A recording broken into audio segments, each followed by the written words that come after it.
Bonsoir et bienvenue à ce webinaire de la Nouvelle Société francophone d'athérosclérose sur la maladie du foie gras, un fléau de nos temps. Je suis Bart Stals et j'ai le plaisir d'animer cette session, ce webinaire ce soir avec vous. On a un programme bien rempli avec trois orateurs, tous les trois spécialisés dans ce domaine de la maladie du foie gras et très complémentaires allant de la définition de Massaldi au mécanisme aux approches thérapeutiques. Donc, sans attendre, je présente le premier speaker de cet webinaire, le professeur Jean-François Dufour, du Centre des maladies digestives à Lausanne, en Suisse. Et Jean-François nous fera une introduction sur Massaldi. Jean-François, tu peux partager tes slides, ça marche et le podium est à toi. Voilà, est-ce que vous voyez mes slides et vous m'entendez? Parfait. Très bien. Eh bien, merci beaucoup, Bart, pour cette introduction et pour cette invitation de participer à ce webinaire. Je vais effectivement parler en introduction sur les MASLD. Ça, ce sont mes conflits d'intérêts qui s'annulent tous plus ou moins. J'ai articulé cette présentation en 5 points. On va d'abord couvrir la définition et un aspect de nomenclature. On va parler de la prévalence de la maladie, des projections quant à la prévalence à l'avenir de cette maladie, du devenir clinique des patients, et j'aimerais conclure avec quelques mots sur les aspects économiques. Alors, la définition et la nomenclature. Maintenant, on emploie un terme générique pour les maladies du foie gras qu'on va appeler en anglais steatotic liver disease, donc les maladies stéatotiques du foie. On abandonne le terme de gras parce qu'il peut considérer comme heurtant pour certaines personnes. Et donc, dans un milieu très politiquement correct et inclusif, on va parler de maladie stéatotique du foie. Et on a 5 possibilités, comme vous le voyez. On a tout à gauche ce qu'on va appeler MASLD, pour Metabolic Dysfunction Associated Steatotic Liver Disease. C'est donc un foie gras d'origine métabolique. Je vais revenir sur cette définition. On a entre deux une catégorie très importante qui combine l'alcool et l'aspect métabolique. Ensuite, on a l'alcool associated or related liver disease. On a certaines origines spécifiques pour la stéatose. On a des médicaments, on peut penser par exemple au tamoxifène. On a des maladies génétiques, que ce soit l'hémochromatose, la maladie de Wilson. Puis on a d'autres causes, on se souvient tous des patients avec une hépatite C, en particulier génotype 3, qui avaient une stéatose hépatique. Et comme toujours en médecine, quand on veut être complet, à la fin, quand on ne connaît pas et qu'on ne sait pas, on cache notre ignorance sous le terme de cryptogénique, pour dire qu'on ne sait pas de quoi il s'agit. Ce qui n'est pas rare, en fait, en clinique de tous les jours. Donc, quel est l'algorithme diagnostique qu'on va suivre pour s'orienter? Dans un premier temps, on va poser le diagnostic de stéatose. Alors, la stéatose, on peut l'identifier avec une imagerie. Le plus simple, c'est une échographie. C'est pas très sensible, mais enfin, quand on voit un foie hyperéchogène, le plus probable, c'est que c'est un foie stéatotique. On peut avoir aussi des mesures avec l'instrument de fibroscan, comme la CAP. On peut avoir aussi, bien sûr, une biopsie qui nous montre un foie stéatotique. Une fois qu'on a ça, la première question qu'on va se poser, c'est est-ce qu'il y a des critères cardio-métaboliques qui nous indiqueraient que le patient a en fait une stéatose d'origine, en tout cas métabolique, peut-être combinée avec d'autres choses. Les critères métaboliques, eh bien, on en a 5, et il suffit d'en avoir 1 sur 5. Ceux de gauche sont pour les adultes, donc un surpoids, une obésité ou une circonférence abdominale augmentée, une résistance à l'insuline, une augmentation de la glycémie, un diabète, une hypertension artérielle ou un traitement hypertenseur, une augmentation des triglycérides et une hypercholestérolémie. Donc il suffit d'avoir un de ces critères pour tomber dans la catégorie métabolique. Alors ensuite, on descend. Donc si on a un de ces critères métaboliques, la prochaine question, c'est de se dire, est-ce qu'il y a une autre cause? Alors, il peut y avoir une autre cause. La cause la plus fréquemment associée, c'est justement l'alcool. Et c'est peut-être là, vraiment, la plus-value de cette nouvelle nomenclature, c'est qu'on ne va pas avoir un diagnostic d'exclusion avec le N qu'on avait avant et puis on devait combiner avec l'alcool. Donc on va avoir une catégorie spécifique pour les gens qui combinent les deux et on sait bien c'est pas rare. Mais on garde quand même une définition négative pour ceux qui sont purement métaboliques avec le NO et puis ils tombent dans la catégorie de MASLD. Maintenant ceux qui n'ont pas d'origine cardiométabolique, eh bien soit ils ont une cause spécifique, soit ils sont cryptogéniques. Maintenant, dans cette catégorie métabolique, MASLD, on peut avoir bien entendu une stéatose simple, mais on va garder dans cette nomenclature le concept de stéatohépatite, avec souffrance hépatocellulaire, inflammation lobulaire. Donc la définition, elle reste ce qu'elle était, c'est-à-dire une définition histologique. Et donc cette nouvelle nomenclature n'aborde pas le problème des paramètres non invasifs pour le diagnostic de cette maladie. On a toujours la problématique de la biopsie. En ce qui concerne la combinaison alcool et critères métaboliques, c'est une zone fréquente. On va avoir certains seuils qui vont nous aider quant à la consommation d'alcool, si on arrive à avoir une anamnèse fiable, ce qui est quand même souvent le cas. Donc, si on a une consommation entre 30 et 60 grammes d'alcool par jour, c'est suffisant pour modifier l'histoire naturelle de la maladie stéatotique métabolique et donc on va utiliser ce terme de MET-ALD. Si on est au-delà des 60 grammes, on va se dire que l'alcool est vraiment le paramètre qui conduit les dégâts dans le foie et donc on va parler de ALD. Est-ce que cette nomenclature change en fait vraiment toute la littérature qu'on a eue avec NAFLD, NH? Non.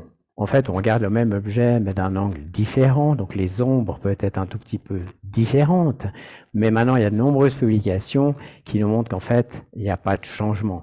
Il y a eu un moment, pendant 1 ou 2 ans, on a employé le terme MAFLD, mais qui a maintenant été remplacé par MASLD.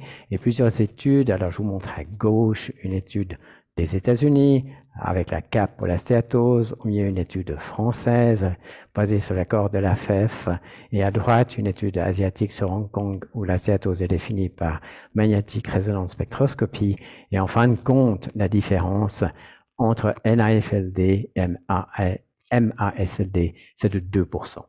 Donc, tout ce qu'on a publié jusqu'à maintenant reste valide, les études en cours elle garde la même définition. Simplement, on va être plus précis à l'avenir sur le diagnostic de combinaison avec une autre origine, en particulier avec l'alcool. Et ça serait, je pense même bien que MET-ALD est pour lui-même un ICD code. Quelle est la prévalence de la maladie? Une fois qu'on a parlé de la nomenclature, est-ce que c'est une maladie fréquente? Bart a alludé à ceci dans son introduction, c'est un fléau, donc c'est fréquent. Effectivement, 25% de la population mondiale a un foie gras. 25%, c'est 13% en Afrique, c'est 32% au Moyen-Orient, mais globalement, une personne sur 4 a un foie gras. Alors, un foie gras, en tant que tel, c'est pas délétère pour le foie peut bien tolérer ça. Ça l'expose quand même, ça expose d'abord le patient à certaines complications, on va voir, en particulier cardiovasculaires. Mais cette maladie, elle peut progresser et elle peut aussi endommager le foie dans environ 10% de ces populations. Je vous présente ce slide parce qu'il montre aussi l'effet des paramètres génétiques, et en particulier il y a du gène du PNPLA3, polymorphisme qui est connu depuis longtemps pour influencer la maladie stéatotique du foie et son risque de progression et son risque d'hépatocarcinome. On voit que le polymorphisme il est très fréquent par exemple en Amérique centrale, à Mexico, chez les patients américains hispaniques, mais en revanche en Inde il est beaucoup moins prévalent. Donc, il y a une influence à l'échelle de la population mondiale de ce polymorphisme sur cette maladie. Maintenant, pourquoi cette maladie est tellement fréquente? C'est banalement parce que notre environnement a complètement changé au cours de ces dernières années, au cours de ces dernières 50 années. on est beaucoup plus sédentaire qu'avant et la sédentarité concerne maintenant presque un tiers de la population. Vous voyez ici, particulièrement au Moyen-Orient et en Amérique du Sud, et chez les femmes, c'est même de l'ordre de 40%. Donc, il y a une sédentarité. Et puis, je crois que l'éléphant dans la pièce, vraiment un des facteurs pathogéniques très, très importants dans cette maladie, c'est l'alimentation et en particulier l'exposition que nous avons au fructose libre.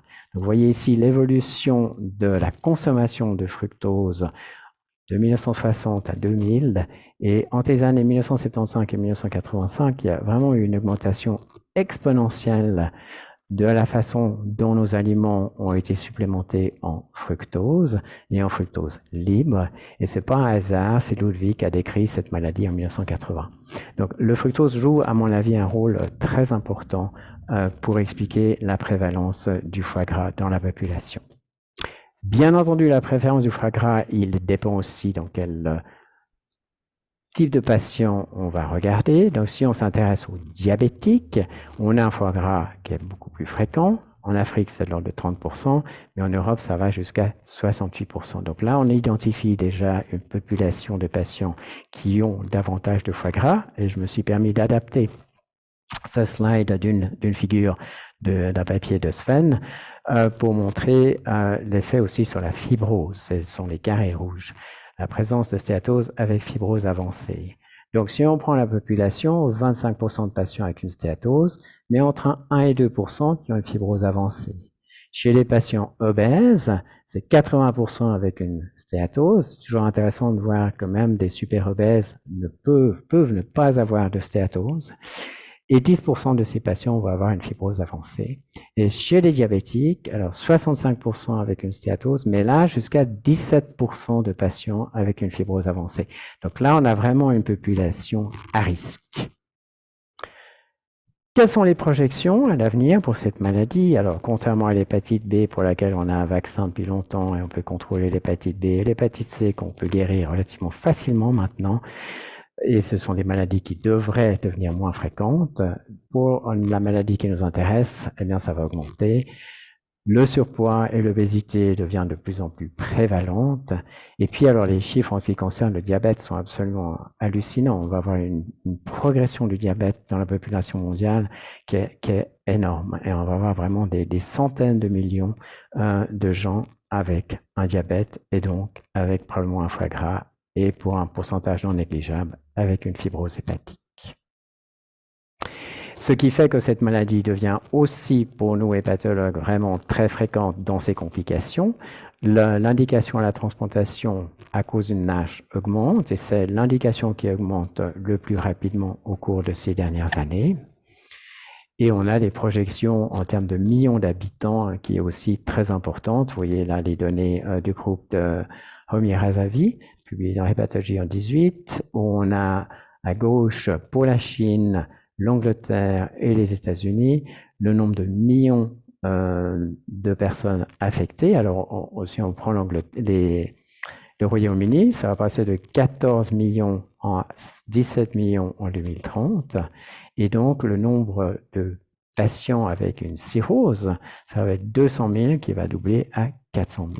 Donc, on a une augmentation des patients avec une atteinte hépatique, une progression de leur maladie, d'où aussi de cirrhose, décompensation de cirrhose, hépatocarcinome et de mort liées à des problèmes hépatiques, comme vous le voyez sur la droite.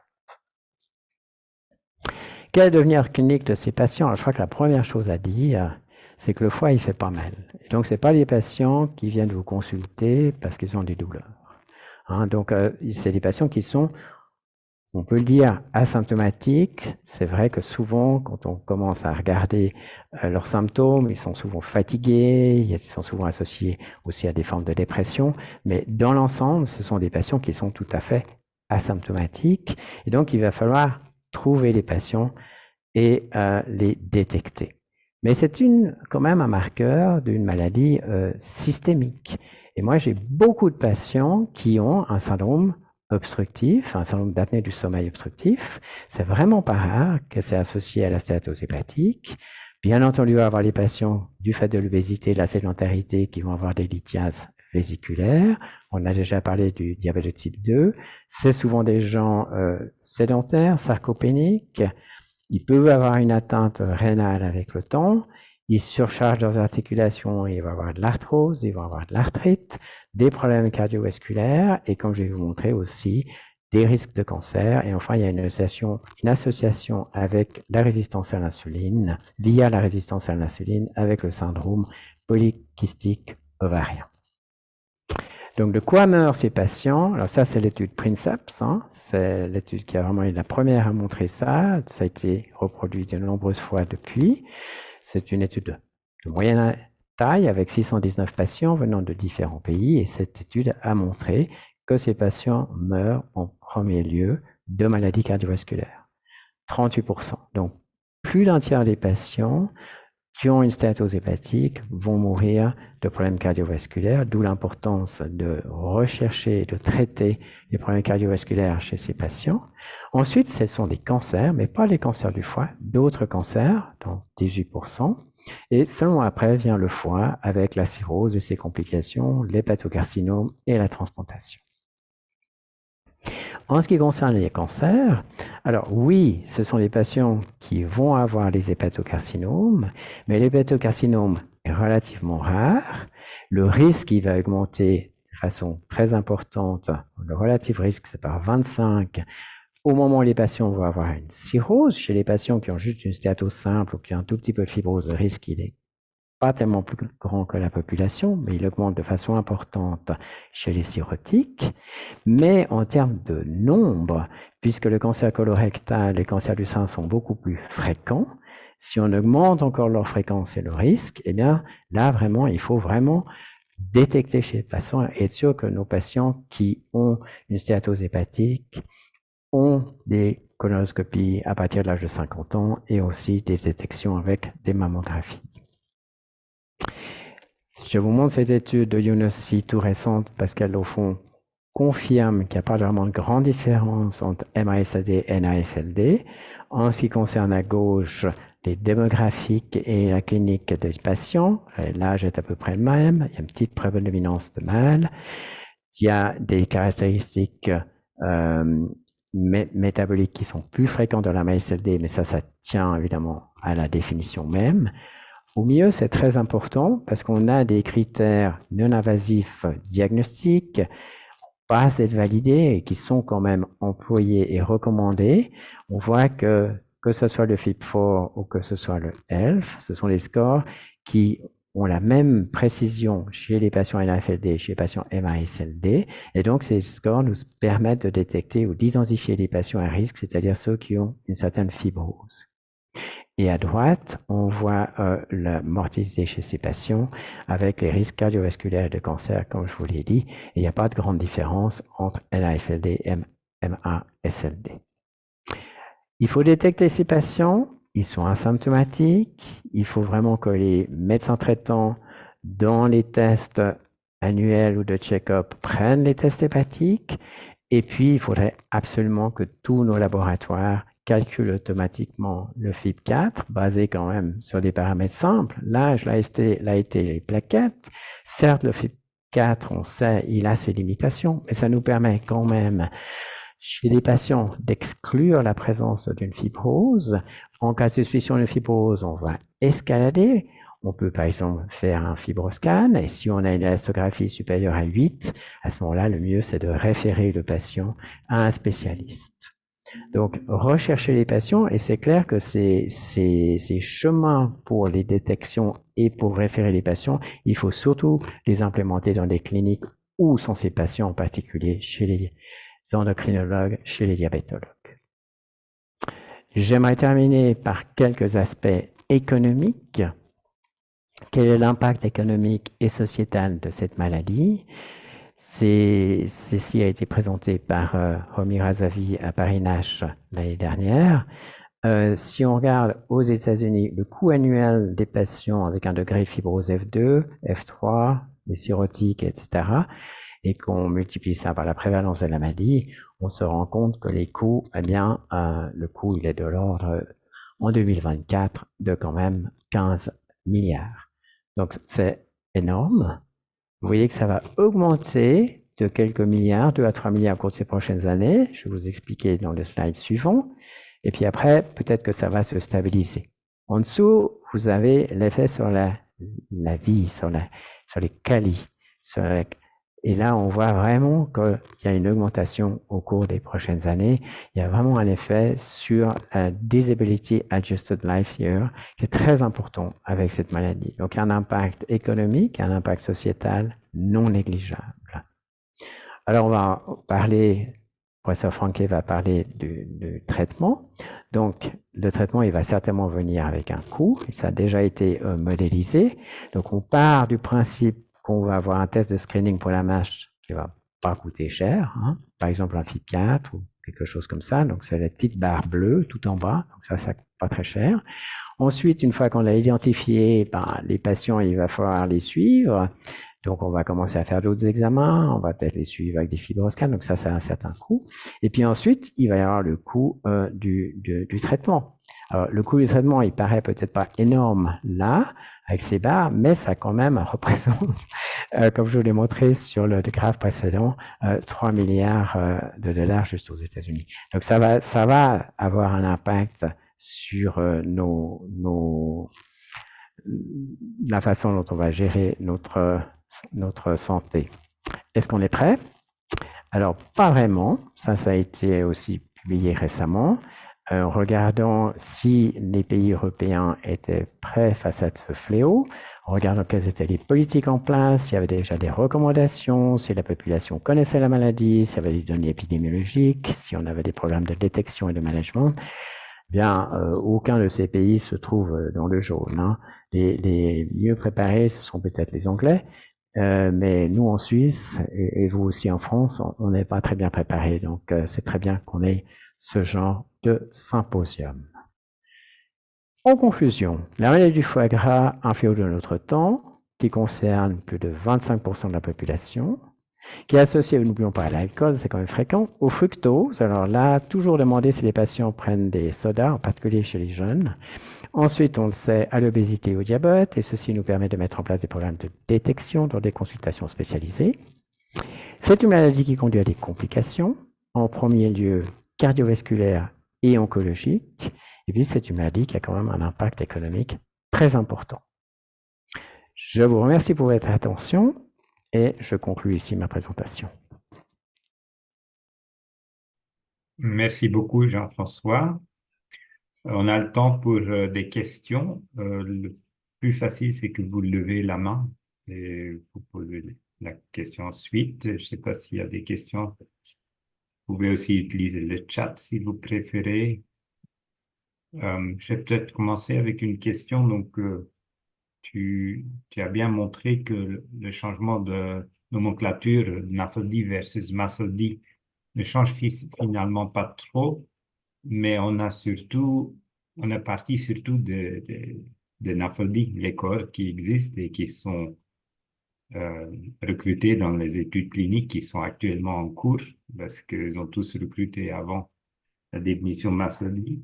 Et dans ces cohortes, on n'a pas les individus qui consomment plus d'alcool, puisque le NAFLD était sans alcool. Donc, est-ce qu'il n'y a pas un risque que les études cliniques sur patients initialement étant identifiés comme non-alcooliques vont peut-être pas être totalement relevants quand on inclut cette population qui consomme quand même plus d'alcool? Je te remercie pour cette très bonne question, mais je ne pense pas, parce que la MASLD, MASLD, justement, il n'y a pas d'alcool, c'est dans les mêmes définitions, hein. Moins de 20 grammes, moins de 30 grammes, hein. Moins de 20 grammes pour une femme, moins de 30 grammes pour un homme. C'était la définition de Bellantani, Dionysos, et elle reste. Après, on introduit cette nouvelle catégorie qui nous reste à étudier, pour laquelle on n'a pas encore de données, mais ça nous permet au moins de définir cette nouvelle catégorie qui est, Dieu sait, fréquente. Enfin, en tout cas, là, je suis entouré de vignes par ici, près de Lausanne. La plupart de mes patients, ils tombent en plein dedans. Ils sont obèses, ils prennent l'apéro tous les jours. C'est cette population-là qui est fréquente et qu'on va pouvoir maintenant mieux caractériser entre autres quant à son devenir et puis à son traitement. Mm. C'est pour ça que je pense que cette catégorie métal-LD, elle devrait avoir son propre code maintenant ICD pour qu'on puisse vraiment aussi retrouver dans les hospitalisations et dans les dossiers des patients le diagnostic. Merci. Jean-François. Oui, merci beaucoup. J'avais une question concernant le fructose là, que vous avez beaucoup mis en avant. J'avais en fait deux sous-questions. Donc, le fructose des fruits, premièrement. Et est-ce qu'il y a une différence entre les sodas américains et les sodas européens? Alors pour les sodas, j'en ai aucune idée. C'est une bonne question, mais alors je ne sais pas si... Je vous pose cette question parce que j'avais cru comprendre que le soda américain est plutôt fait à partir du maïs et le soda français à partir de la betterave, et que ça faisait une différence parce qu'il y aurait eu plus de fructose à partir du maïs. Enfin, voilà. Oui, alors non, ça c'est un aspect effectivement correct. C'est la même chose chez nous aussi en Suisse. La plupart du fructose qui est mis dans nos sodas, ça vient de la betterave. Alors, est-ce que vraiment ça a un impact sur le métabolisme du fructose? Alors ça, je ne pourrais pas vous dire, mais c'est vrai que l'origine, elle peut être différente de chaque côté de l'Atlantique. C'est une bonne question, vraiment. Et puis, rappelez-moi la première. C'est le fructose des fruits. Ah oui, alors, ça, c'est un truc que j'ai souvent comme question, c'est vrai. Alors, pour moi, le fructose des fruits, il vient avec plein de fibres. Et on mange un fruit, il y a beaucoup d'autres choses, et on n'a justement pas ce fructose libre qui est tellement délétère. Alors, c'est toute une question de quantité. Si vous avez un patient qui mange que des fruits du matin au soir, c'est clair que je pense qu'il s'expose à trop de fructose. Mais je ne vais certainement pas dire à mes patients de renoncer à prendre des fruits, un ou deux fruits par jour, pour cette raison-là. Je crois que là aussi, si on écoute par exemple les magnifiques présentations de Robert Lustig, qui est vraiment un spécialiste du fructose, il dit la même chose, c'est que le fruit le fructose dans les fruits, c'est pas aussi dangereux et pas aussi délétère que le fructose libre qu'on trouve dans nos sodas. Mais pas les jus de fruits alors. Alors non, alors les jus de fruits, d'abord, les jus de fruits qu'on achète, ils sont du fructose qui ont été rajoutés. C'est déjà la première chose à dire. Et ensuite, les fructoses qu'on se fait à la maison, alors eux aussi, alors ils peuvent aussi, si on commence à en prendre beaucoup, avoir un impact négatif, c'est juste. Merci. Une question du chat de Nabil Seida qui pose la question: quel est le meilleur biomarqueur sanguin du MASH? C'est la question à 64 000 $. Si quelqu'un a la réponse, c'est fantastique. On n'en a pas pour l'instant, vraiment. On a des combinaisons de marqueurs, mais ce qu'on cherche surtout à avoir, c'est de détecter les patients qui ont aussi un peu de fibrose. Parce que je n'ai pas dit dans ma présentation, mais c'est la fibrose qui dicte le pronostic de la maladie. Alors, ce qu'on va vraiment chercher à identifier, c'est les patients qui ont déjà un peu de fibrose. Parce qu'il n'y a pas de meilleur marqueur de plus de fibrose qu'un peu de fibrose dans l'évolution de la maladie. Ça, on sait depuis l'hépatite C et l'hépatite B. Donc, on va chercher à avoir les patients qui ont des critères métaboliques et déjà un peu de fibrose. Et c'est pour ça que le FIB4, par exemple, est vraiment très utile pour nous permettre d'identifier les patients avec déjà un degré de fibrose significatif.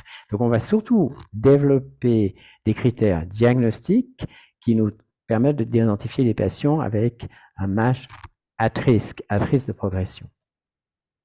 Merci. Est-ce qu'il y a d'autres questions? Peut-être encore une question de ma part. Les super obèses qui n'ont pas de stéatose du tout, est-ce que tu penses que c'est plutôt un effet à cause du fait que ce sont souvent plutôt des femmes qui sont pas très âgées encore et que c'est une question d'âge? Alors là, du coup, ma lampe s'est éclairée, comme tu as vu. Je ne sais pas si c'est le cas. Je sais que tu as étudié ce genre de questions, mais je ne peux pas te dire s'il y a un effet d'âge. C'est des gens. Je ne connais pas de bonne caractérisation de cette population. Hein. Moi, je me suis toujours dit qu'on devrait faire une étude chez les gens qui font du sumo, parce que j'aimerais bien savoir s'ils ont un foie gras ou pas, Mm. mais ça, je ne sais pas. Mais c'est des gens qui sont très physiquement actifs, qui ne sont pas sarcopéniques, et ça, je pense que ça fait une grande différence. Les gens qui ne sont pas sarcopéniques, je pense qu'ils sont quand même moins de stéatose dans le foie gras, même s'ils sont très gros. Mais peut-être que quelqu'un d'autre connaît mieux ou peut donner une autre réponse. Mais c'est une très bonne question et je pense que ça devrait être une fois formellement étudié, cette population. Je ne connais pas de bonnes publications. On se focalise sur la stéatose, mais je pense que ces gens qui ont des IMC à 40, ceux qui n'ont pas de stéatose, ils peuvent nous apprendre quelque chose. Mhm. Peut-être une réponse, encore une question dans le chat, assez vite parce que le temps avance. Parmi les marqueurs, est-ce que vous regardez les hépatocytes ballonisés et Mallory-Dengue bodies? Ça vient de... Les hépatocytes banalisés, c'est évidemment un des critères qu'on a aussi dans les études cliniques, hein, dans les études de phase 2 et de phase 3 avec une histologie. Alors, bon, on sait tous de quoi on parle, mais malheureusement, la reproducibilité d'un pathologue à l'autre des hépatocytes banalisés est très, très basse. Et c'est vraiment à mon avis, une des faiblesses de l'histologie. La deuxième étant le fait que quand on biopsie à gauche ou à droite, c'est la magnifique étude de Vlad, on n'obtient pas la même chose. Mais les hépatocytes banalisés qui font partie de la définition, c'est quelque chose de subjectif. Et là, on n'a pas de marqueur non invasif pour les hépatocytes banalisés. Alors bon, bien sûr, on va peut-être utiliser l'intelligence artificielle pour lire les coupes de pathologie pour nous aider. Mais les hépatocytes banalisés, c'est un sujet de discussion important, oui. Surtout quand on parle de résolution de la NASH et qu'on ne veut plus les voir. Ok, mais je pense qu'on doit avancer. Jean-François, il y a quelques questions que j'ai pas pu poser qui sont dans le chat. Peut-être tu pourrais les répondre Très par volontiers, écrit, hein, comme très ça. volontiers. Grand merci pour cette Mais non, introduction sur le fléau de nos temps, la maladie du foie gras. Et maintenant, il faudra qu'on aborde le sujet des mécanismes physiopathologiques impliqués. Et pour cela, j'ai invité le docteur Joel Haas, qui vient de Lille, donc pas loin de où je me trouve aussi chaque jour. Et donc, Joël va aborder ce sujet sur mécanismes physiopathologiques. Tu peux y aller, je vois ton écran, Joël. Merci Bart pour l'invitation. Merci aussi aux autres organisateurs, l'NSFA pour l'invitation de présenter notre travail. Donc Bart m'a demandé de faire un traitement qui va finalement être un peu ciblé sur les mécanismes pathogéniques dans la MASLD. Et donc je vais commencer par revenir un peu sur quelques points de ce qui était présenté par Jean-François juste avant. Et donc, la MASLD, qu'est-ce que c'est et à quoi semble la progression de la maladie? Donc, comme le disais tout à l'heure, c'est le premier cause maladie chronique du foie mondialement. Et puis, on peut utiliser certains paramètres histologiques pour définir les stades que nous, on va considérer comme étant distincts ou dans un type de progression de la maladie.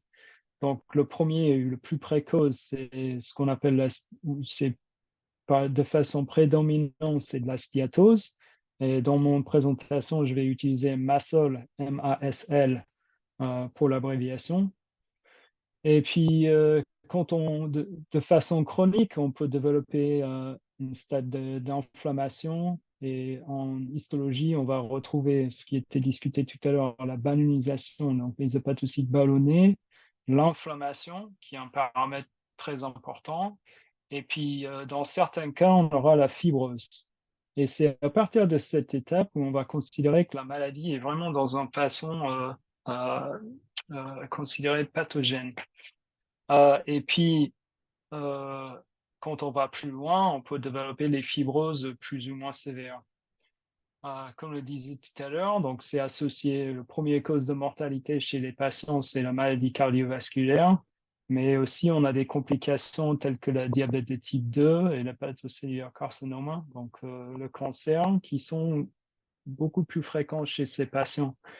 Et donc, l'idée, c'est d'essayer de comprendre pourquoi il y a des patients ou certains individus qui vont avancer relativement rapidement dans une fenêtre de 5 à 10 ans vers une cirrhose ou les étapes plus sévères. Et certains, il peut avoir même les épisodes de ce qu'on va appeler la MASH, et puis ça peut revenir, et ça, c'est une grande question encore dans le domaine. Donc, je vais me focaliser un peu dans cette étape-là, parce que c'est vraiment la transition entre une étape, ce qu'on peut dire, on peut avoir les stéatoses physiologiques versus les MASH qui sont systématiquement pathologiques. Et pour faire cela, on a eu la chance de collaborer avec le professeur Sven Franke à Anvers, et on a étudié un cohorte de patients obèses, donc candidates pour la chirurgie bariatrique. Et on avait une partie de cette étude qui était cross-sectionnelle. On a pu récupérer les biopsies à la fois pour l'histologie et aussi pour la caractérisation. Et puis, il y a une partie de cette étude qui a inclus aussi une biopsie hépatique post-chirurgie bariatrique. La perte de poids, et notamment par chirurgie bariatrique, est quand même très efficace pour régresser certaines lésions de la maladie du foie gras, ou MASLD, notamment la stéatose et l'inflammation. La fibrose, c'est un peu plus mitigé.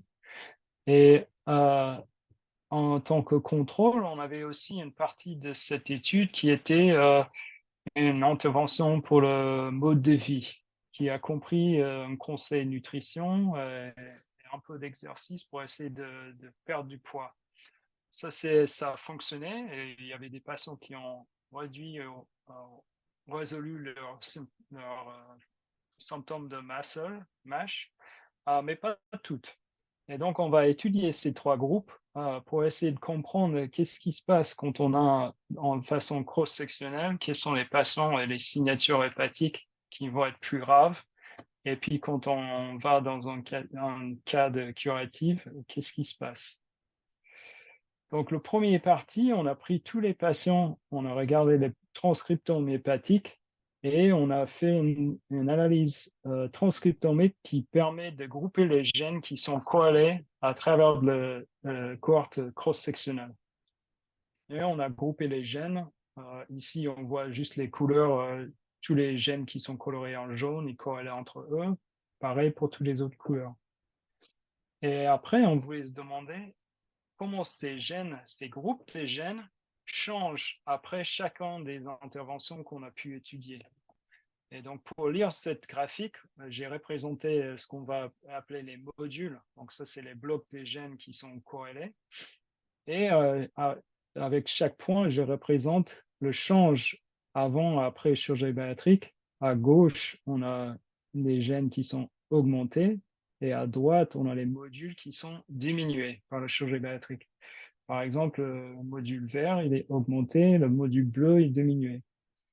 Et ce qu'on a vu, c'était intéressant, c'est ce module bleu, parce qu'on voit qu'il est diminué chez les patients après chirurgie bariatrique, diminué aussi après l'intervention de mode vie qui a résolu chez les patients qui ont résolu leur MASH, mais il ne changeait pas chez les patients qui ont perdu autant de poids des deux côtés, mais qui n'ont pas résolu leur MASH. Et quand on regarde les gènes qui sont ici dans cette module, c'est notamment associé avec l'inflammation et les présentations antigéniques, qui est plutôt en fonction de cellules dendritiques. Je vais y revenir plus tard. Et aussi des molécules cytotoxiques associées aux lymphocytes CD8+. Et je ne vais pas aller beaucoup plus dans les détails parce que c'est publié maintenant depuis un moment, mais on a vu que dans la MASH, il y a des cellules dendritiques totaux qui ont tendance à augmenter. Et donc, ça, c'est associé à la présentation antigénique. on a un changement dans le ratio des différents sous-types de CDC. Donc, je vais y revenir plus tard. Et c'est en association avec une augmentation des cellules CD8T qu'on va aussi discuter tout à l'heure.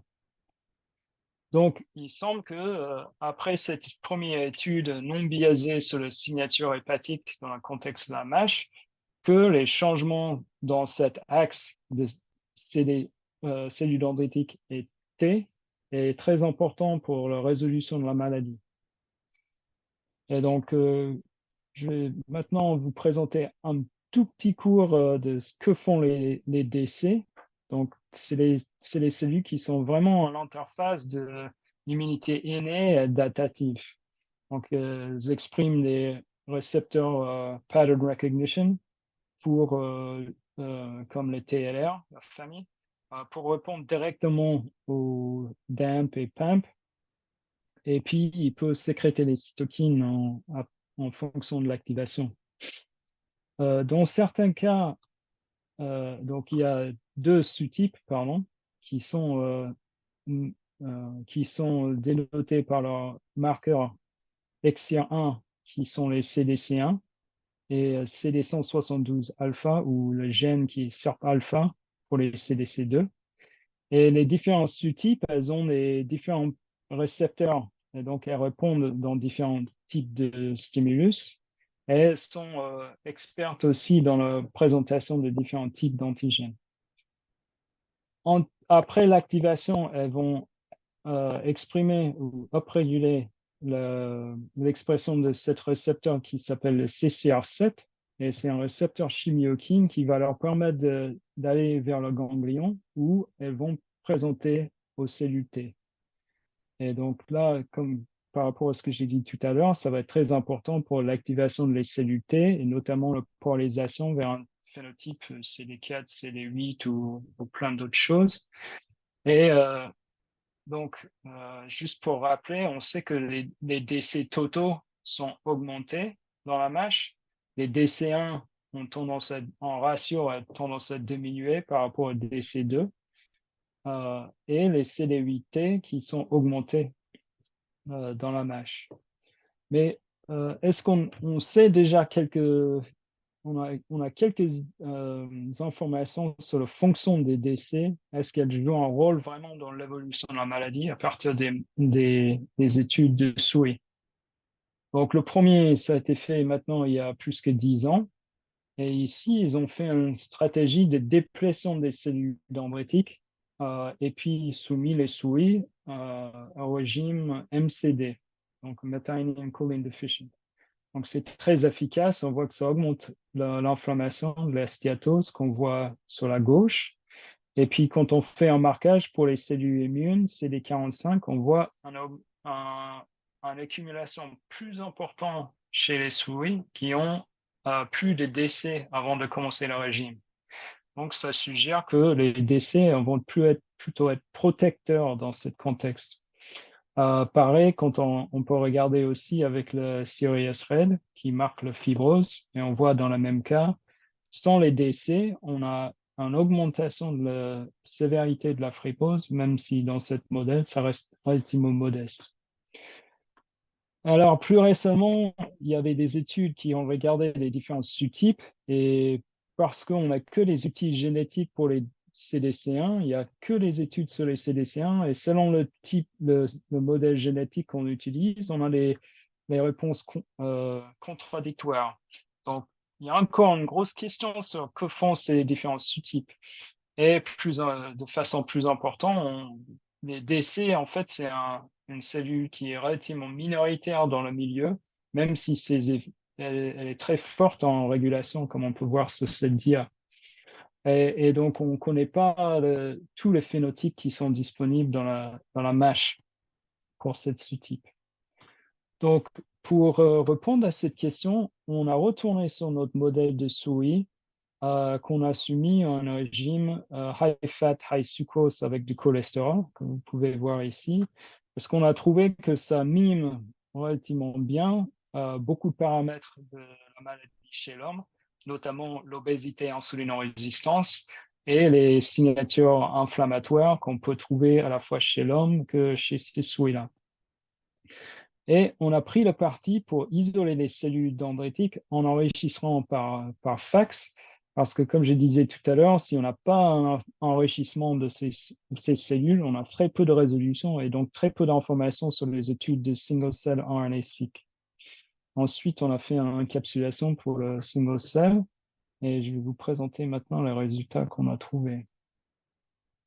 Donc, en premier lieu, pour lire ces graphiques, chaque point ici, ça représente une cellule et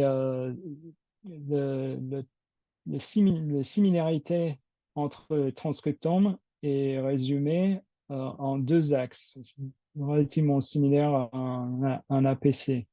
Et donc, les cellules qui sont plus proches ici, elles ont un transcriptome relativement similaire. Et ici, je vous ai coloré les cellules selon les marqueurs que j'ai discutés tout à l'heure. Ici, le XTR1, donc ça, c'est les CDC1 qui sont en rouge. Les CIRP-alpha, le CD172A qui est en bleu. Et puis un marqueur des cellules qui sont activées avec l'expression des CCR7, ça, c'est les cellules migratoires de décès. Et après, on a fait des études de clustering pour essayer d'identifier est-ce qu'on peut trouver un certain nombre de sous-types ou de phénotypes de décès parmi ces grandes trois classes qui sont connues. Parmi ces grandes classes qui sont connues, qui seront altérées de façon différente dans la MASH. Et donc, on a retrouvé 9 clusters que je vous présente ici. Et après, on s'est posé la question, quelle est la représentation de ces cellules en fonction de le régime de l'animal, donc chaud ou MASH. Et ce qu'on peut trouver, on a tiqué sur ce cluster numéro 4, qui est ici en bas, c'est associé à la cellule migratoire. Et parce qu'on a trouvé une augmentation d'à peu près 2,5 fois en termes de proportion sur les cellules. Et c'est aussi en fonction de la taille, parce qu'on peut voir ici le 8 et 9, elles sont aussi fortement changées, mais elles sont quand même très minoritaires par rapport au numéro 4. Donc, quand on commence à regarder les différents clusters, là, je vous présente les différents marqueurs. Et donc, ce qui est important ici, c'est ce qu'on voit ici, le cluster 4 est relativement distinct par rapport aux autres, où ici, on peut avoir une surexpression de certains marqueurs dans le cluster 2 et le cluster 5, par exemple, le 0 et le 8, etc. Et quand on regarde de plus près ces marqueurs, on a trouvé c'était un phénotype de décès qui était appelé le MREG-DC, ce qui veut dire Maturation Migratory Regulatory DC. Et donc ça, c'était un phénotype qui était décrit par l'équipe de Myriam Merad, qui était identifié très fortement enrichi dans l'environnement tumoral. Et donc, il exprime les différents marqueurs de migration, de maturation, donc CCR7, je vais y revenir, CD40, CD80, et puis quelques cytokines chimiokines qui sont importants, et puis notamment les immunorégulateurs PDL1. Si on résume encore ces grandes fonctions avec l'expression des différents clusters, on peut trouver dans les maturations, c'est le cluster 4 qui exprime de façon plus importante ces différents marqueurs. Pareil pour l'immunorégulation, pareil pour les marqueurs de migration, et il a downrégulé, diminué l'expression de ces récepteurs TLR et adaptateurs. Donc ça, c'est un phénotype qui est classique une fois qu'on stimule des cellules. En fait, elles arrêtent les récepteurs et elles augmentent la migration. Et puis, elles adaptent aussi cette phénotype un peu contradictoire où on va exprimer de façon très forte les molécules immunorégulateurs et maturation. Après, on a vérifié avec les signatures de ces différents DC. On a trouvé bien nos clusters qui s'identifient comme CDC1, CDC1, CDC2, cluster 0, 1 et 8, et puis le cluster 4 qui exprime très fortement cette signature de MREG-DC. Comme on a pris le choix de trier nos cellules, on voulait quand même s'assurer qu'on n'avait pas induit un biais dans le ratio de ces cellules par notre enrichissement.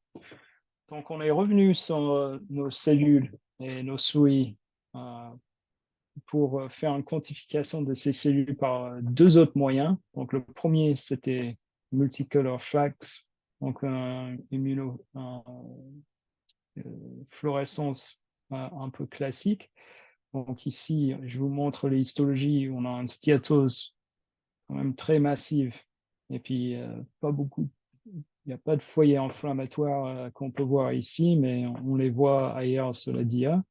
Et quand on compare l'expression des DC qui expriment à la fois ces marqueurs CCR7, PDL1, CD80 et CD40, on voit une augmentation d'à peu près 2,5 fois dans la proportion chez les souris qui ont eu ce régime high fat, high sucrose.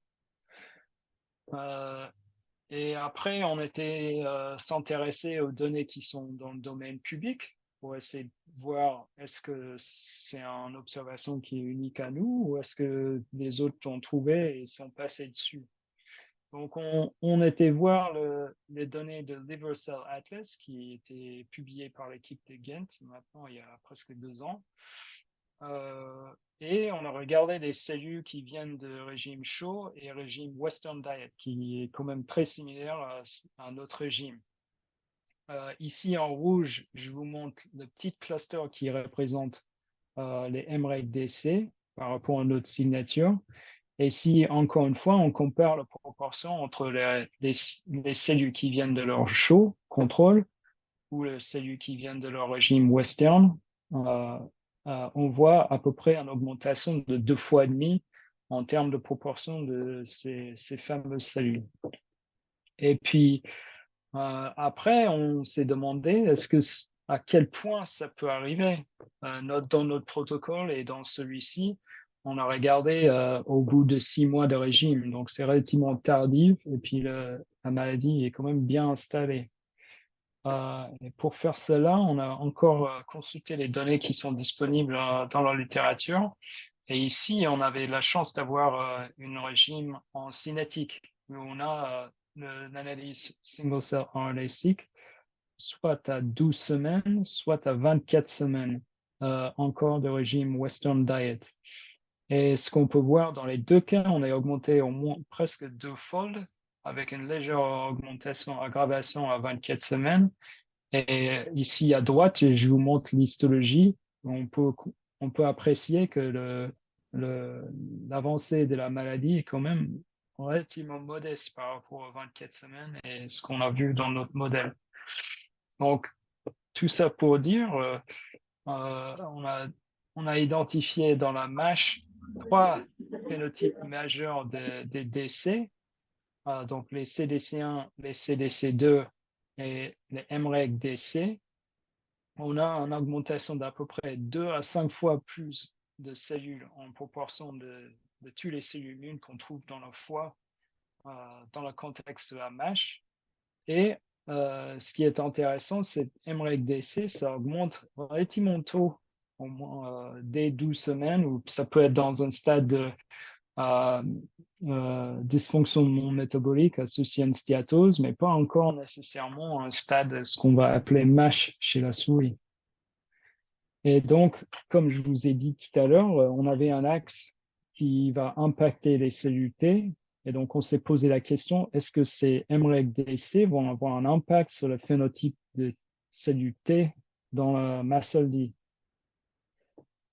Donc, on est revenu sur notre modèle ici, sur les cellules dendritiques. Donc, les MREG-DC vont être positifs pour le CCR7. Elles vont migrer et elles vont présenter aux cellules T dans le ganglion. Après, on a quelques évidences pour pardon. Et donc, pour essayer d'interroger quel va être le phénotype des T dans la maladie de la MASH, on était sur la même stratégie. On a fait une analyse de single-cell RNA-seq sur nos cellules T et dans le contexte avancé pour essayer d'identifier s'il y a un phénotype qui va être en lien avec nos cellules MREC-DC. Donc ici, je vous montre encore les UMAP des cellules T totaux. On a trié du foie chez la souris. Et puis, comme pour les DC, on était s'intéresser à quelles sont les cellules qui viennent plutôt du souris nourri avec du chaud ou nourri avec le régime MASH, high fat, high sucrose. Et quand on regarde la proportion, on voit une expansion astronomique de cette cluster 0, qui est quand même très important, qui devient presque 50% des cellules qui viennent de la MASH. Et donc, on était s'intéresser à quels sont les marqueurs de ces gènes. On se retrouve avec certains des marqueurs comme le granzyme K, qui est un marqueur de cytotoxique associé au CD8T, ainsi que certains autres.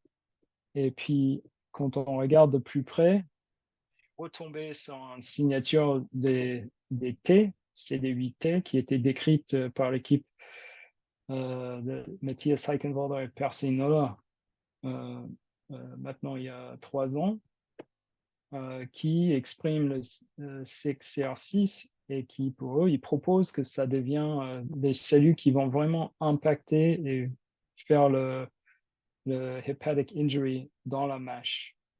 Donc, on est bien sur la même signature, bien que les moyens et les modèles animaux sont relativement différents. Et donc, on s'est demandé, est-ce qu'il y a des signaux entre les MREC-DC qui pourraient induire cette phénotype chez les T?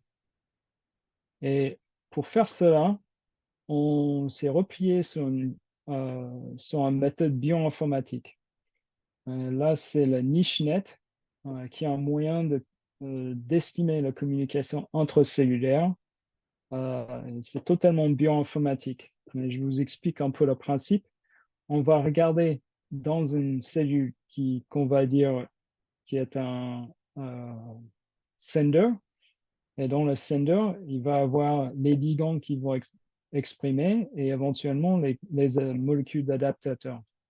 Et après, on va avoir une cellule qui va être le receiver. Donc, celui qui reçoit, on va regarder l'expression des différents récepteurs, les complexes, et aussi on va regarder s'il y a des signatures d'expression des gènes qui sont associées avec ces activations des récepteurs qui sont spécifiques. Et dans notre cas actuel, on s'est intéressé spécifiquement à notre cluster 4. Et dans la logique, on considère que le MREC-DC va être le sender parce que c'est lui qui va présenter les antigènes et qui va permettre d'activer une réponse chez les T. Et puis notre cellule receiver et les CD8T de cette fameuse cluster 0 qui est massivement augmentée dans notre modèle de MASH.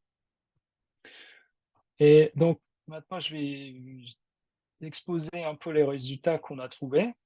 Et ce qu'on voit ici, d'abord, c'est l'expression dans le sender. Donc, ça, c'est dans les MREC-DC. Et on voit une activité priorisée, ce qui va dire le niveau d'expression et aussi la spécificité de cette expression par rapport aux autres clusters. Et donc, là, ce qu'on peut apprécier, c'est une expression très, très forte et spécifique des IL-15 dans le cluster 4 et accessoirement aussi le CD200.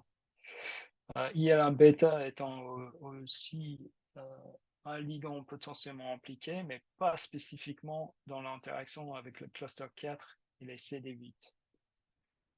Après, on va passer à l'expression de récepteurs dans les cellules qui reçoivent. Donc ça, si on regarde l'IL-15, on a les deux co-récepteurs IL-2 et RB et RG qui sont ici, qui sont bien exprimés dans nos cellules accepteurs, et qu'on peut voir aussi certaines molécules de PDL1 qui sont exprimées dans la MREC-DC qui sont aussi décrites importantes dans cette phénotype. Voilà. Donc, nous, ce qu'on peut proposer par rapport à ces résultats, c'est que cette augmentation des MREC-DC va plutôt favoriser l'apparition de cette phénotype de CD8T qui sont décrites d'être auto-agressifs et importants dans la progression potentiellement dans un contexte de cancer.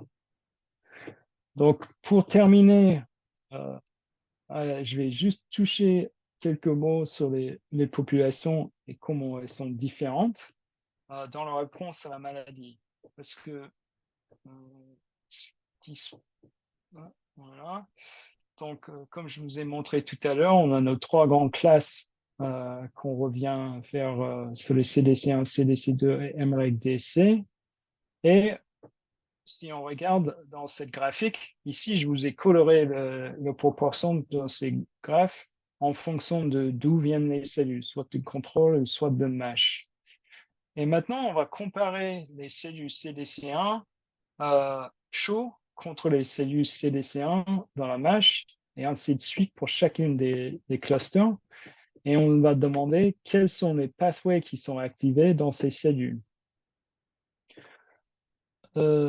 Si on regarde par rapport au CDC1, CDC2, je vous ai mis un carré en bleu en haut, on voit une signature qui est plutôt classique avec une association d'une activation des cellules immunes. Alors, la réponse OXPHOS, réponse au stress, et puis quelques cytokines qui sont plus ou moins spécifiques. Ça, c'est très cohérent et c'est de manière assez surprenante. Les deux CDC classiques, ils sont assez similaires. Et ce qui est vraiment surprenant et intéressant, c'est quand on regarde par rapport à MREC-DC, on retombe sur les maladies plutôt métaboliques, notamment en association avec la synthèse de cholestérol. Et quand on va regarder de plus près, ici, je vous ai mis le pathway de synthèse de cholestérol, soit des gènes. Donc ici, c'est des violets plots et plus on voit des couleurs, plus c'est exprimé. À gauche, vous avez les chauds, les contrôles, et à droite, vous avez les MASH. Et vous pouvez apprécier qu'il y a beaucoup plus de couleurs à gauche, indiquant que l'expression de ces gènes, c'est beaucoup plus important chez les contrôles et chez les MASH. Et ici, je vous remets le même data qui sont maintenant sur la voie de synthèse biochimique. On peut voir HMG-CoS synthèse co-reductase, la rate limiting enzyme. Et plus on descend, on voit que du bleu, donc qui indique que c'est moins exprimé. À partir d'FDPS, on a un changement dans cette branche, plutôt vers la farnesylation, granulation, et puis tous les autres enzymes qui sont aussi down-régulés. Donc, pour terminer, je vais juste résumer ce que je vous ai montré. Donc, dans la MASH, on retrouve 3 phénotypes différents des CDC1, CDC2. Dans le contexte de la MASH, les CDC1, CDC2 vont activer plutôt en fonction mitochondriale, stress oxydatif. Par contre, les MREC-DC vont diminuer en voie de synthèse de cholestérol qui va être en lien avec un phénotype très spécifique que nous, on pense, va favoriser le développement de ces cellules T et l'insulte hépatique et potentiellement, dans les cas plus longs, le cancer hépatique. Bien sûr, il y a beaucoup de travail encore à faire dans ces chemins et nous, on se focalise beaucoup sur cette question, est-ce que c'est encore le cas chez l'homme? On a quand même quelques évidences encore bioinformatiques, mais ça, c'est quelque chose qui nous intéresse beaucoup, notamment parce que les MREC-DC dans le cas de le cancer, c'est retrouvé à la fois chez la souris et chez l'homme. Donc, on est intéressé de voir si dans le contexte de la MASH, on voit la même chose. Et puis, est-ce que c'est possible de manipuler ou modifier l'activité spécifique de ces MREC-DC et comment ça va impacter leur progression ou potentiellement leur régression de Masodi?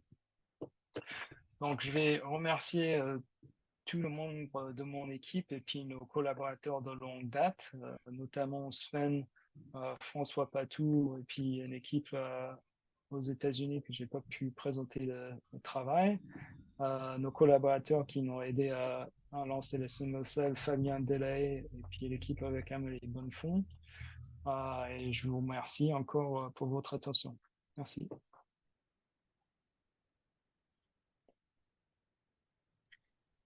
Merci bien, Joël.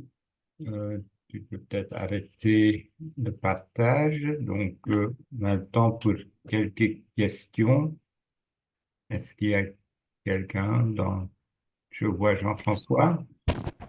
Oui, j'aurais une question. Merci beaucoup pour cette belle présentation. Vous avez mis en évidence le pathway du cholestérol à la fin dans ces cellules. Alors évidemment, la question qui me vient à l'esprit, c'est que beaucoup de nos patients prennent des statines. Alors quel est l'impact au fond des statines sur le pathway que vous avez décrit? Alors, dans le contexte de la MASH ou MASLD, on ne sait pas. Il y a une étude qui a été faite chez la souris avec l'équipe de Max Artiemov que j'ai cité à la fin, où ils ont regardé, ils ont donné les statines chez la souris et ils ont vu que quand on regarde la migration des décès, chez les souris traitées avec la statine, elles ne migrent plus. Donc, ça veut dire que ces cellules qui devraient normalement être migratoires, elles vont être moins efficaces à aller vers la ganglion. L'autre point auquel je peux citer, c'est plus la question sur la statine. Les statines vont plutôt avoir tendance à augmenter cette voie, et ici, on voit une diminution. Donc, ça peut potentiellement être intéressant en termes de modulation de l'activité de ces cellules, mais aujourd'hui, on ne sait pas exactement. Merci. D'autres questions? Peut-être une question de ma part, Joël. Tu as beaucoup parlé de MASH et les changements immuno-inflammatoires dans le MASH et comment c'est lié avec l'HCC. Les hypothèses sont très plausibles, mais comme Jean-François disait tout à l'heure, dans le diagnostic du at-risk MASH, on regarde la stéatose et on fait la fibrose. Est-ce que tu peux nous dire comment éventuellement le système immuno-inflammatoire peut interagir, je dis quelque chose, avec les cellules stellaires pour aussi promouvoir la fibrose, ou est-ce que tu penses que c'est pas le cas? Si, je pense que c'est le cas. Je pense que ce que je vous ai montré pour les MREC-DC, par exemple, ça va être, à mon sens, quelque chose qui va favoriser le développement de la cancer plutôt à long terme. Par contre, si on regarde avec cette interaction avec les cellules T, donc elles vont favoriser à court terme un phénotype délétère chez les T qui a été montré que ça peut induire l'apoptose des hépatocytes, qui va plutôt tendance à emballer le système immunitaire et qui va faire tout le dégât, qui va driver un peu cette inflammation et de la fibrose plutôt à court terme. Donc, aujourd'hui, on n'a pas encore les outils pour bien manipuler ces cellules. Donc, c'est quelque chose sur laquelle on travaille. Mais effectivement, pour les états plus précoces, en amont de développement de la HCC, je pense que c'est important à essayer d'identifier où exactement ça peut intervenir. Et une question du chat d'Antoine Rimbert. Il dit félicitations pour ce très beau travail. Question, y a-t-il une signature des populations T ou DC circulantes? Alors oui, ça c'était une partie que je n'ai pas présentée. C'était dans l'étude Nature Metabolism de 2019. Quand on a identifié les signatures hépatiques, on a eu la chance aussi de phénotyper les patients sur les PBMC. Et on a vu également une augmentation des cellules CD8T chez les patients atteints d'une MASH. Et puis aussi cette shift dans le ratio des CDC1, CDC2. Donc, c'est bien présent dans la circulation que ce qu'on voit dans le foie. OK, merci beaucoup, Joël, pour cette présentation. Le temps avance, donc Merci. je propose qu'on passe au dernier orateur. Mais si toutefois il y a des questions pour Joël, n'hésitez pas à les mettre dans le chat, il peut vous répondre. Ouais. Donc c'est un Je plaisir répondrai. maintenant de Merci. présenter le professeur Sven Frank comme dernier orateur de cet webinaire. Sven travaille au département gastroentérologie et pathologie à Anvers et est également professeur à la faculté de médecine à cette université d'Anvers. Et Sven va nous parler des approches thérapeutiques. Donc, Sven, je vais essayer de partager ton diaporama via mon écran. Oui, je suis désolé pour ce problème technique et merci pour l'introduction et merci pour l'invitation. Donc, les approches thérapeutiques, oui, suivant Bart, si tu veux. Ah, ah. Ah, ah, ça n'avance pas. Oui, mais conflit d'intérêt, oui. Alors, oui, le suivant, c'est bon. Donc, Joël vous a déjà expliqué un peu la complexité de la pathophysiologie de la MASH, avec des mécanismes en intrahépatique, mais aussi un rôle très important pour des facteurs en extrahépatique, notamment le tissu adipeux, les muscles, le tube digestif, le microbiote. Je vous simplifie ce schéma compliqué. Suivant, Bart, s'il te plaît.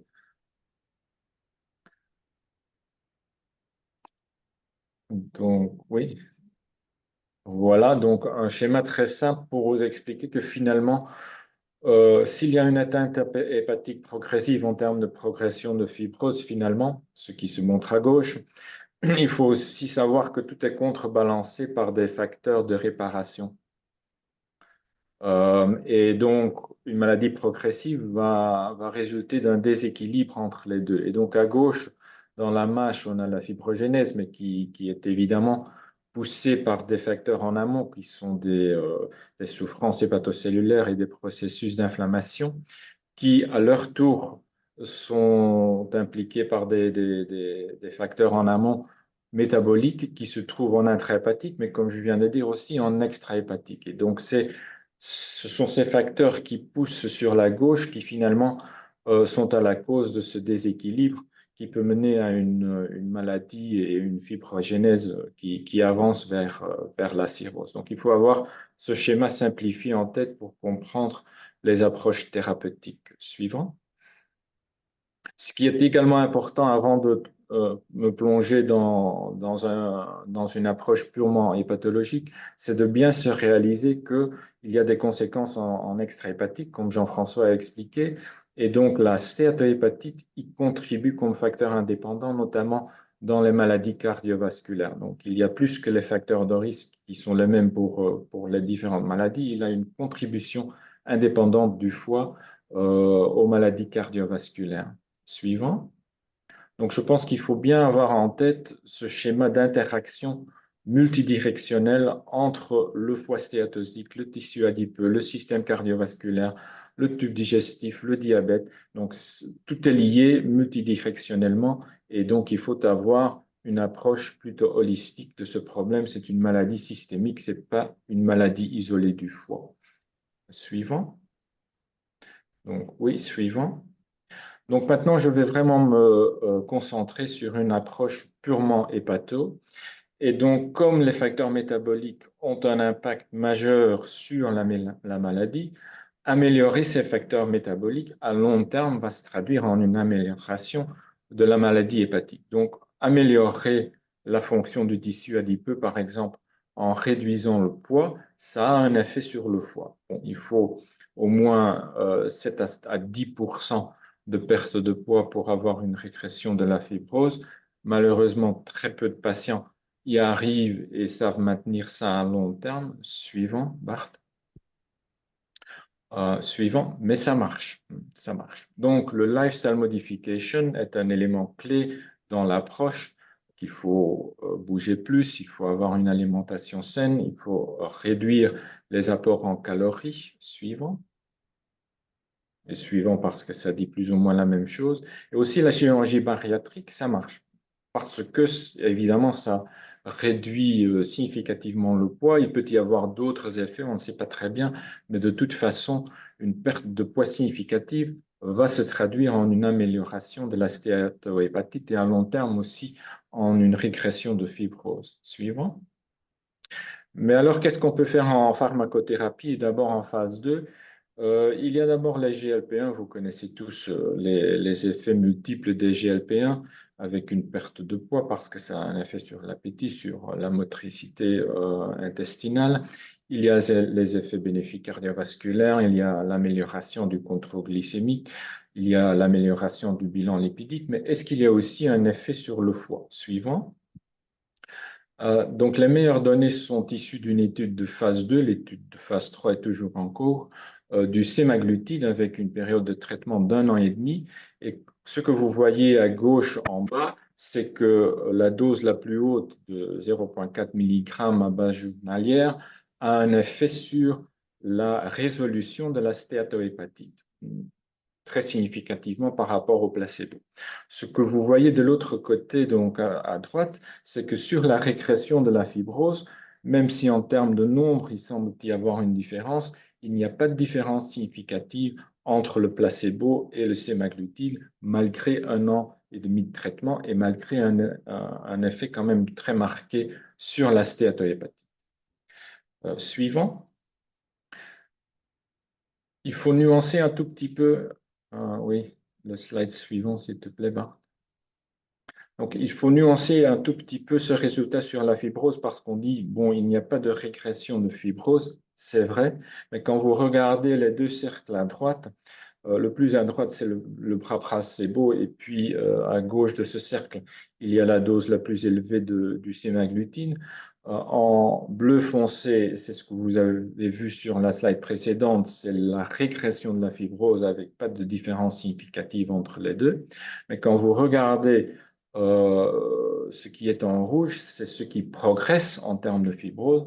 Vous voyez que clairement, dans le bras placebo, il y a beaucoup plus de progresseurs par rapport au bras sémaglutide. Donc, quand on prend l'ensemble, il y a quand même un signal que la fibrose s'améliore à 1 an et demi de traitement, mais le signal n'est pas suffisamment fort pour avoir vraiment une régression de la fibrose avec au moins un stade sur une échelle de 0 à 4. Suivant.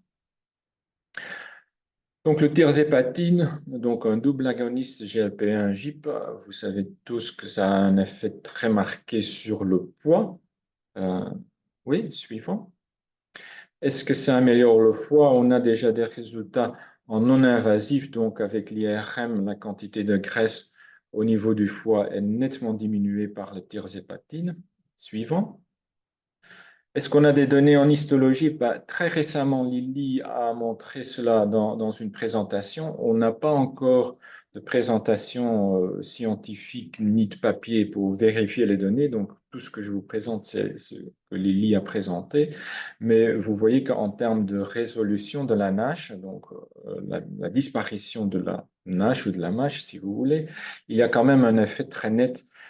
Presque 76% de patients qui n'ont plus de MASH à la fin du traitement par rapport aux 12-13% dans le bras placebo. On n'a pas de données sur la fibrose et donc reste à vérifier. Oui, suivant, Marc.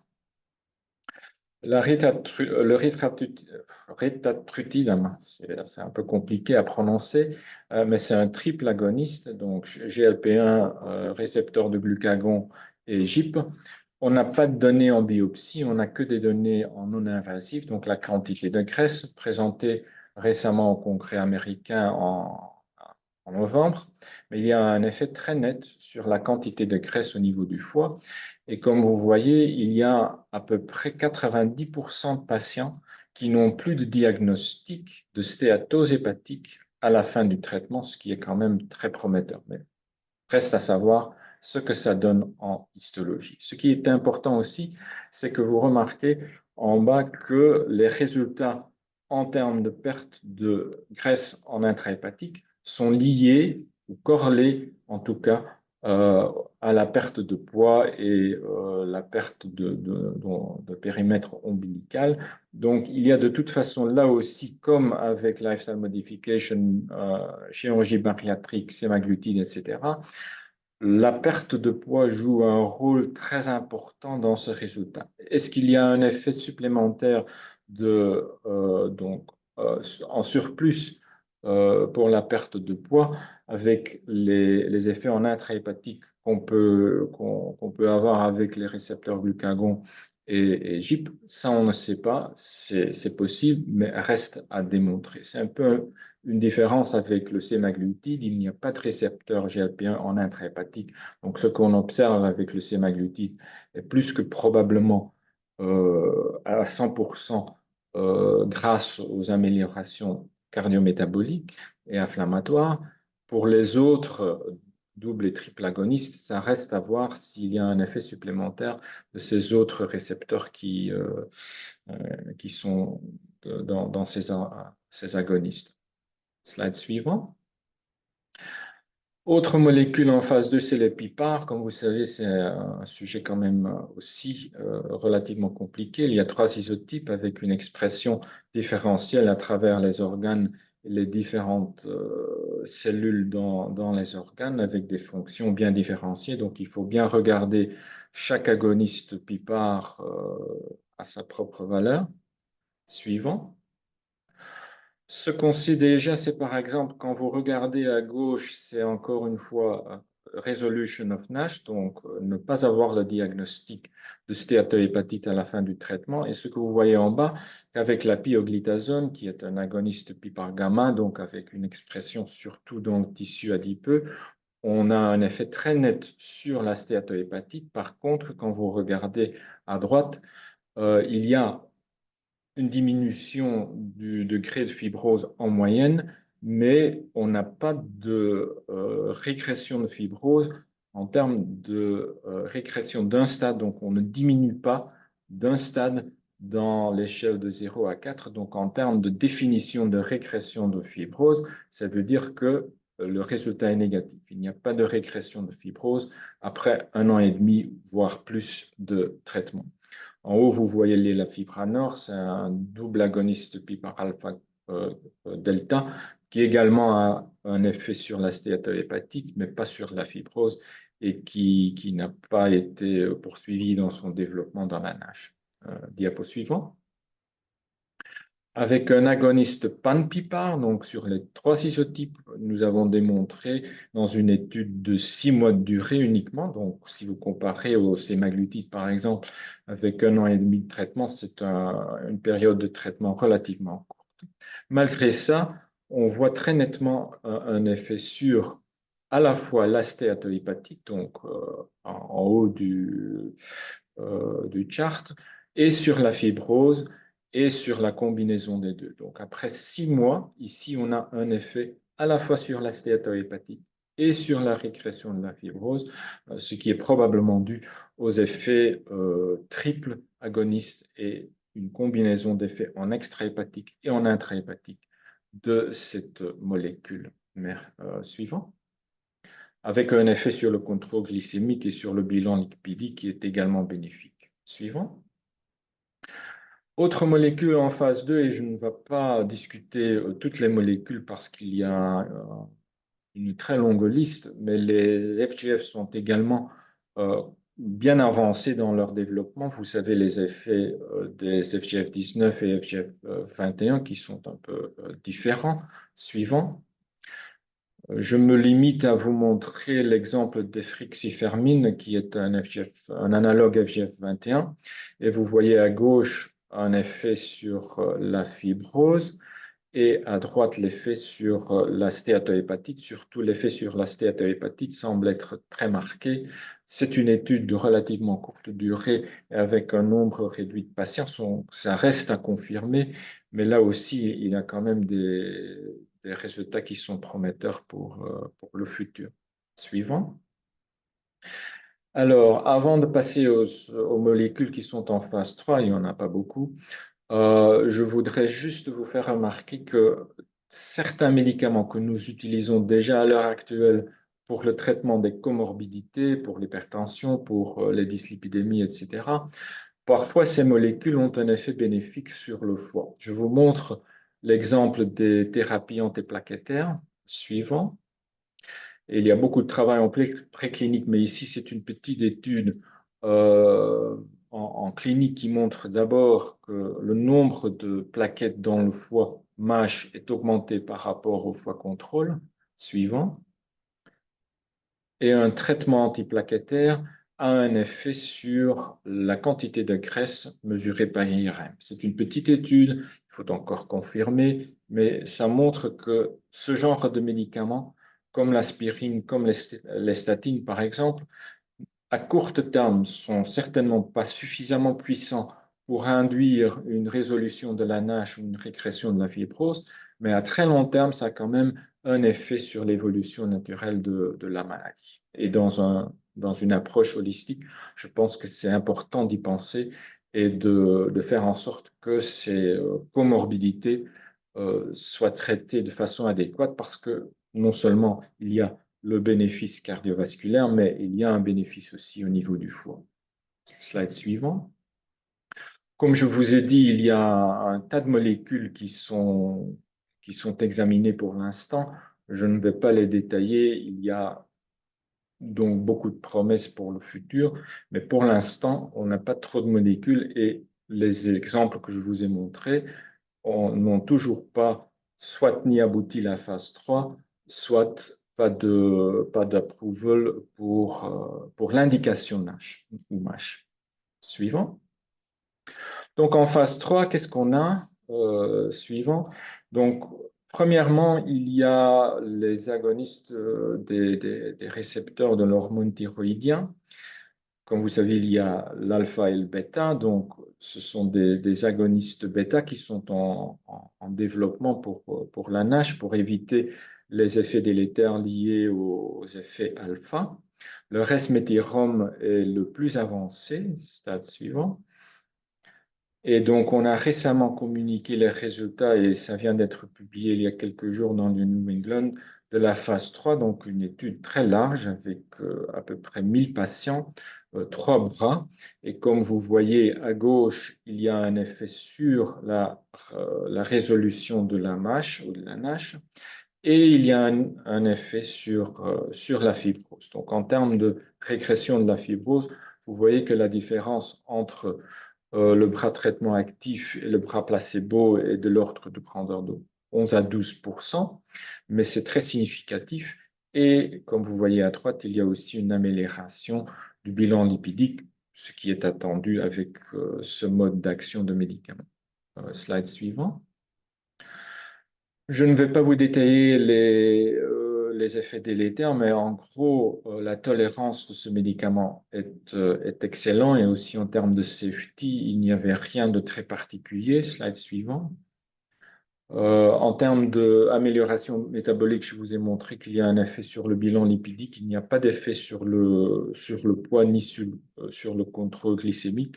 Il n'y a pas d'effet après 1 an de traitement parce que la durée de traitement était d'1 an.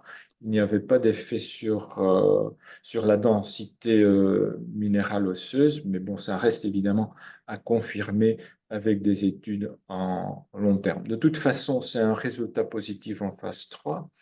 Ils sont en négociation avec la FDA et on attend la réponse très prochainement au cours du mois de mars.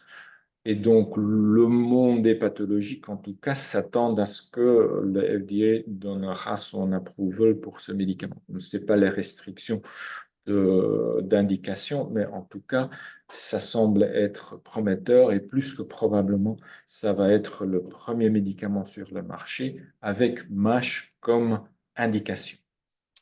Slide suivant. Alors en phase 3, il y a une autre étude qui a été positive avec un agoniste FXR. Comme PIPAR, c'est assez compliqué. On a l'FXR au niveau des entérocytes et au niveau du foie avec un impact sur les acides biliaires, mais aussi plusieurs mécanismes métaboliques suivants. Et donc, l'acide obéticolique, qui est approuvé pour le traitement de la cholangite biliaire primitive, a également été testé dans la NASH en phase 3, étude très large, comme vous voyez, à peu près 1000 patients aussi. Et en termes de régression de la fibrose, on a également un résultat qui est plus ou moins comparable au résultat qu'on a vu avec le resmetirom, c'est-à-dire à peu près 11-12% de différence, mais très significative, entre le bras actif et le bras placebo. Il y avait un tout petit peu d'activité sur la stéatohépatite, mais pas très marquée. Slide suivant. Et donc, finalement, ce médicament n'a jamais été approuvé par la FDA. Donc, à un certain moment, donc, la firme a décidé de ne pas continuer le développement, plus que probablement parce qu'il y a des effets secondaires sur tout le prurite et aussi le bilan lipidique qui se détériore avec ce médicament. Et donc, peut-être le bilan bénéfice et effets secondaires n'était pas suffisamment avantageux pour obtenir l'approval. En tout cas, dans la MASH, le développement de ce médicament a été arrêté. Mais la phase 3 était positive en termes de régression de la fibrose. Next slide. Alors, je vais m'arrêter ici. Donc, en conclusion, les facteurs métaboliques sont très importants comme facteurs qui poussent cette maladie. Donc, traiter ces facteurs-là va en partie traiter le foie. Ce n'est pas toujours suffisant, ça c'est clair, surtout dans les stades plus avancés. Donc, il faut avoir des thérapies plus ciblées pour le problème en intrahépatique. Et donc, il y a beaucoup de molécules qui sont en développement et on espère avoir la première approuvée cette année-ci, après une étude positive en phase 3, mais il y en a probablement pas mal d'autres qui vont arriver dans les années qui viennent. Et avec ça, je vous remercie pour votre attention. Merci beaucoup, Sven, pour ce overview très détaillé. On a un peu le temps pour des questions, donc je regarde s'il y a des personnes qui veulent poser une question à Sven. Joël? J'ai une question. En fait, c'est par rapport au rôle du perte de poids dans la résolution de la MASLD ou MASH. Là, vous avez présenté le resmetirom qui n'a pas d'effet sur le poids, mais il y a quand même un effet important sur la maladie. Est-ce que tu crois que ça va rester à long terme ou est-ce qu'il faut obligatoirement baisser le poids de ces patients pour améliorer la maladie? C'est une excellente question. Donc, de toute façon, il est clair que la perte de poids joue un rôle, mais il y a d'autres mécanismes. Même avec les agonistes piPAR-gamma, on voit même une augmentation du poids et malgré ça, on a quand même une amélioration métabolique et hépatique. Donc, mais quand on a une perte de poids, visiblement, ça va avoir un effet bénéfique sur le foie, en tout cas en long terme, si on arrive à maintenir ça. La différence est évidemment le mécanisme ou le mode d'action. Avec le resmetirom, tu as un effet, peut-être pas uniquement, mais quand même presque uniquement au niveau des hépatocytes qui vont augmenter l'oxydation bêta. Et donc, c'est surtout, ça fait disparaître la graisse au niveau du foie, peut-être les molécules lipotoxiques. On ne connaît pas tous les détails du mode d'action de resmetirom, mais en tout cas, on a une diminution très nette de la graisse au niveau intrahépatique et une diminution des processus inflammatoires et aussi un signal quand même sur la fibrose. Même si le signal n'est pas extrêmement fort, c'est quand même prometteur. Si ça persiste à long terme, on ne sait pas, mais c'est quand même relativement probable. Si on veut avoir un effet plus prononcé avec une régression de la fibrose plus rapidement ou plus forte, il faut peut-être avoir effectivement une perte de poids pour arriver à ce résultat. Mais bon, reste à voir. Ce qui est quand même important, et c'est la nuance que j'ai aussi voulu donner avec les résultats du sémaglutide sur la fibrose, arrêter la progression de la maladie quand quelqu'un n'est pas dans un stade très avancé est déjà bénéfique à long terme. Merci beaucoup. Sven, avec la communication de Lily, il y Oui. a des gens qui disent que le traitement est terminé parce que tirzepatide va faire tout le boulot. Quel est ton point de vue là-dessus? Oui, il y a plusieurs éléments. Ce qui est le plus important, je pense, c'est que plus la maladie avance, il y a quand même des altérations dont on n'est pas très sûr que juste une perte de poids ou quelques autres éléments métaboliques qui peuvent s'y ajouter vont résoudre le problème hépatique. Ce qu'on sait, par exemple, du domaine de l'hépatite virale, c'est qu'une suppression de l'hépatite, de la réplication virale, par exemple, dans l'hépatite B ou une éradication du virus dans l'hépatite C, induit une régression de la fibrose à long terme. Malgré ça, il y a des lésions, notamment vasculaires, qui persistent. Donc, la capillarisation, par exemple, des sinusoïdes, ça persiste. Donc, même dans ces cas-là où la maladie hépatique a complètement disparu, le foie n'est pas complètement normal quand on part d'un stade avancé. C'est peut-être pas vrai quand on a un stade très précoce. Probablement là, les améliorations induites par le tirzépatide, si les patients supportent, ça c'est un autre élément, vont être suffisants pour résoudre le problème hépatique. Dans des stades plus avancés, plus que probablement, il faut vraiment autre chose pour notamment ces lésions vasculaires. Et si on évolue vraiment vers les patients qui ont une hypertension, portent une cirrhose avec un stade plus avancé qui s'approche de la cirrhose décompensée, je m'en doute que même une amélioration assez forte sur le plan métabolique va éviter tout problème hépatique à long terme. Donc, plus on est dans le stade précoce, plus améliorer le contexte métabolique avec une molécule très puissante comme le tirzépatide va probablement résoudre le problème. Plus la maladie est avancée, plus l'histoire est plus nuancée. Donc, on va arriver petit à petit où le domaine cardiovasculaire est arrivé depuis un moment, c'est-à-dire les Heart Outcome Studies. Ah Donc, oui, ah oui, oui. donc en ce qui concerne ton point de vue, quel serait alors un endpoint relevant euh, pour ce genre de médicaments pour montrer qu'il y a un endpoint atteint qui est quand même important au niveau hépatologie. C'est que les GLP-1 analogues ont déjà des effets cardioprotecteurs, etc. Mais ça ne répond pas forcément à tes points.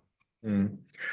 Le problème est évidemment que quand on compare aux complications cardiovasculaires, les vraies complications hépatiques tardives de la maladie, bon, sont relativement rares parce que ça prend beaucoup de temps et parfois, malheureusement, les patients sont décédés à cause d'autre chose que le problème hépatique. Donc, pour faire des études cliniques avec des hard endpoints en, purement en effet hépato, c'est assez compliqué, ça prend énormément de temps et un très grand nombre de patients, donc c'est très difficile à réaliser. Le problème, c'est on n'a toujours pas de marqueurs non invasifs qui peuvent répondre à cette question. Donc, on a quelques marqueurs non invasifs qui ont une corrélation avec le pronostic, donc qui ont une valeur pronostique. Mais ce qu'on ne sait toujours pas, qu'est-ce que ça veut dire quand, sous traitement, il y a une amélioration de ce marqueur non invasif? Qu'est-ce que ça veut dire à long terme?